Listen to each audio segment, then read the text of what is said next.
मुरारी लाल मीणा जी इस वक्त शपथ ले रहे हैं। दौसा से कांग्रेस विधायक हैं मुरारी लाल मीणा, गहलोत सरकार के दूसरे कार्यकाल में भी मंत्री थे और अब एक बार फिर शपथ ले रहे हैं। दौसा से कांग्रेस विधायक मुरारी लाल मीणा जी। प्रत्यक्ष रूप से संसूचित या प्रकट नहीं करूंगा। राम राम साहब। मुरारी लाल मीणा जी पायलट कैंप के नेता माने जाते हैं। तो जो 4 नेता जिनको जगह मिली है पायलट कैंप से, उनमें से एक मुरारी लाल मीणा भी हैं। लेकिन मनीष जी, वो बड़ा सवाल जो विनोद जी ने उठाया उसको मैं आगे आप तक लेकर आना चाहूंगी। वो ये कि कांग्रेस पार्टी के अंदर खेमेबाजी है, उसको साधने की कोशिश हो रही है और उस खेमेबाजी का नतीजा क्या होगा, आगे चलकर क्या कुछ होगा जमीन पर, वो तो समय बताएगा, वो हम देखेंगे। लेकिन बीजेपी के लिए तो मुश्किल ये है कि आपके अपने घर में भी यही हालात हैं, उस पर क्या कहेंगे आप?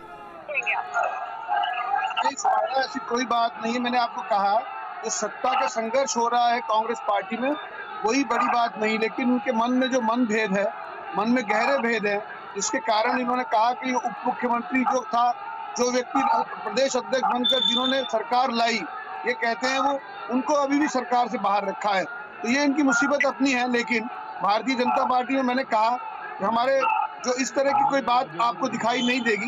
जहां तक रिजल्ट की बात आई है 2 चुनावों के, उपचुनाव की, उन उपचुनाव के अपने परिणाम है, लेकिन फिर भी आप ये देखेंगे कि अगर आप उदयलाल जी के और बीजेपी में कोई खेमेबाजी नहीं है। अर्चना जी इस पर प्रतिक्रिया देना चाहती है। राजेंद्र गुड्डा शपथ ले रहे हैं और ये देखिए वो नेता हैं जिनके बारे में हम बात कर रहे थे कि बीएसपी से बाकी जो निर्दलीय लोग शामिल हुए थे कांग्रेस पार्टी में, उनमें से एक नाम राजेंद्र गुड्डा का है जिन्हें शामिल किया गया है। तो सिर्फ ये एक हैं जिन्हें शामिल किया गया। गहलोत सरकार के दूसरे कार्यकाल में राज्य मंत्री रहे, बीएसपी विधायकों का कांग्रेस में विलय कराने में इनका अहम रोल था और इनको प्रतिनिधित्व मिला है। लेकिन बाकी तमाम जो नेता हैं जो शामिल हुए थे, उनको विधायकों को कैसे शामिल किया जाएगा, उनको क्या जिम्मेदारी दी जाएगी, ये चुनौती है अभी भी अशोक गहलोत के सामने। अर्चना जी देखिए, ये बड़ी चुनौती है। राजेंद्र गुड़ा को तो शामिल किया गया है, लेकिन और तमाम हैं विधायक जो शामिल हुए थे, बीएसपी के विधायक हैं, निर्दलीय हैं, जो उम्मीद लगाए बैठे हैं, उनको भी साधने की बड़ी चुनौती है अशोक गहलोत के सामने और कांग्रेस पार्टी की। तो अब आप किस किस को अशोक गहलोत साधेंगे, किस किस को मंत्रिमंडल में शामिल करेंगे और कैसे ये जो सत्ता की बांट है ये कैसे होगी?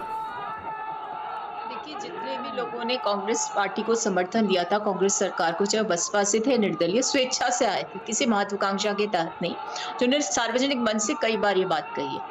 ये मनीष जी की बात तो मुझे समझ नहीं आता कि क्या ये वसुंधरा राजे जी को अपना नेतृत्व संभालवाने में या उनमें विश्वास व्यक्त करने में कुछ कमजोरी दिखा रहे हैं या फिर उनकी आस्था उनके प्रति नहीं है, क्योंकि उनको लगता है कि हमारी पार्टी के नेताओं के प्रति तो सद्भावना दिखाई जानी चाहिए और दिखा भी रहे हैं वो, और बहुत ज्यादा उनके प्रति आस्था भी व्यक्त कर रहे हैं। लेकिन अपने घर के कलह को क्यों नहीं समझना चाहते, क्यों नहीं मानना चाहते कि वसुंधरा राजे जो है सबसे बड़ी नेता है राजस्थान की, और उनको लेकर के जिस तरह का उनका संगठन काम कर रहा है, जिस तरह से पार्टी में विभेद है, विघटन है, जिस तरह की कवायद चल रही है और जैसे उपचुनाव में इनकी 4थे नंबर पर स्थिति आई है, वो सब चीजें इनके खोखलेपन को दर्शाती है। और जब खोखलापन सामने आ जाता है तो ये खिसियानी बिल्ली खंबा नौचे की तरह ऐसी प्रतिक्रिया दे रहे हैं जो कि ऐसा लगता है कि बिल्कुल कोई गली मोहल्ले में कोई सभा है जहां पर आरोप लगा करके और जनता की तालियां बटोर।